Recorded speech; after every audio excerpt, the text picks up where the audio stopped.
Members of the jury, the opening statements are meant to give you an idea about what this trial is about. Also, what the evidence is that we expect to bring to you. And I'll begin with this. October the 6th of 2021 was a Wednesday. It was a school day at Timberview High School in Arlington, Texas. And it was supposed to be a regular day of school. Until Timothy Simpkins arrived at 9 o'clock that morning for school, and he went upstairs to the second floor to Miss Altman's classroom where he was a student.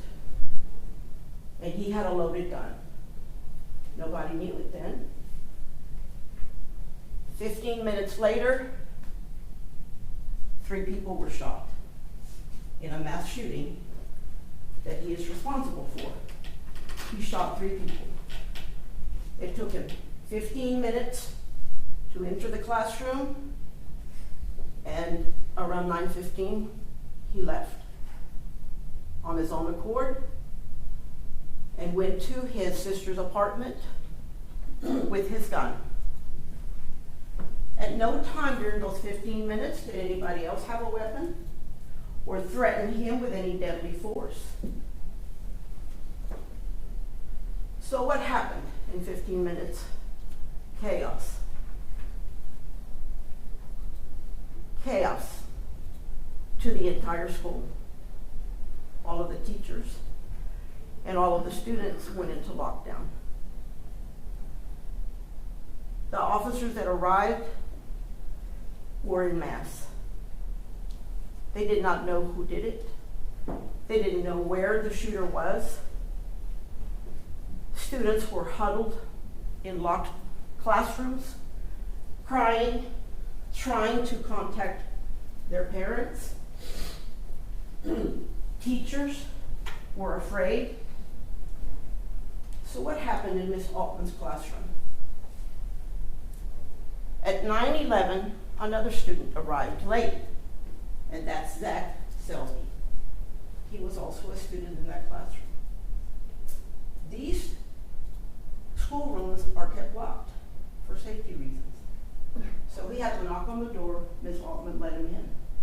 And when he went in, he went straight to Timothy Simpkins, and a fight erupted. Timothy Simpkins saw him coming, and he stood up, and they began to fight. And the testimony will be that Zach Selby, although he was only 15, and this defendant was 18, was getting the best of him and was beating him up. The students were all still in the classroom. Some of them began to videotape. Mrs. Altman became very concerned because she could not stop that fight, and she opened her door and began to yell for help. This is the second floor, and it is full of classrooms. Teachers came to aid her. 2 of the teachers that came to aid her, one was Sarah Herrera, and another one was another coach who arrived later. But there were other teachers who were coming. The first teachers who arrived broke them up. Mrs. Herrera had a hold of Zach Selby.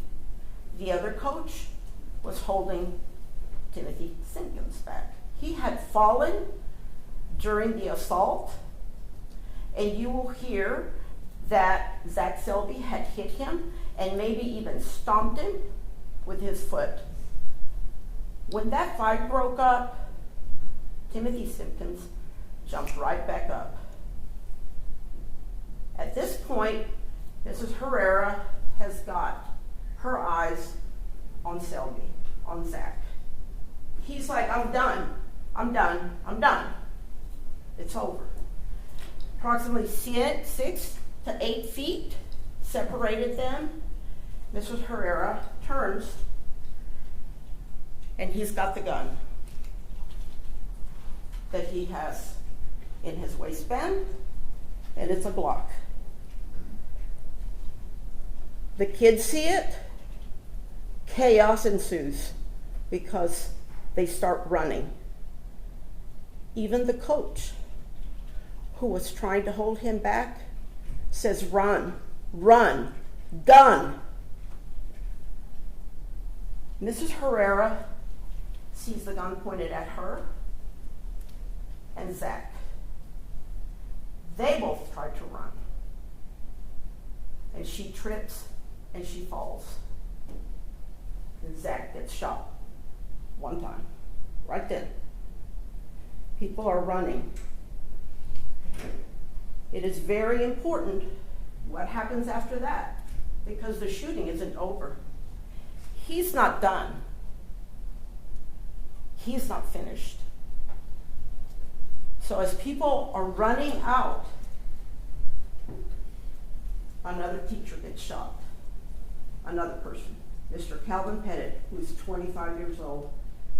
He had been in the doorway and he turned to run. He shot him. Zach Selby is trying to run, and he makes it out into the hallway. The layout of the second floor is important to how this all happens. Mrs. Altman's class opens up to a T. So you can go straight forward, or you can, there's a hallway that way, there's a hallway to the right and to the left. And it's important when you hear about the rest of the shots. As he exits the classroom, he shoots again. And this time, he shoots straight forward, and there's a glass case at the end of the hallway. It breaks. There are students running that way that feel the bullet whiz by them. And we will show you the videotape of how close some of those students came to being another victim. None of them were hit.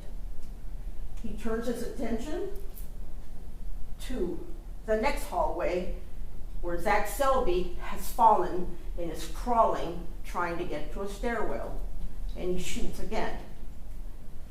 This time, that bullet hits McNeely. She's 15. She's made it almost to the end of the hallway with one of the teachers trying to get her to exit. There are stairwells going down, and she gets hit in the left hip. Is Timothy finished? Oh no, he's not finished. He's intent on murdering Zach.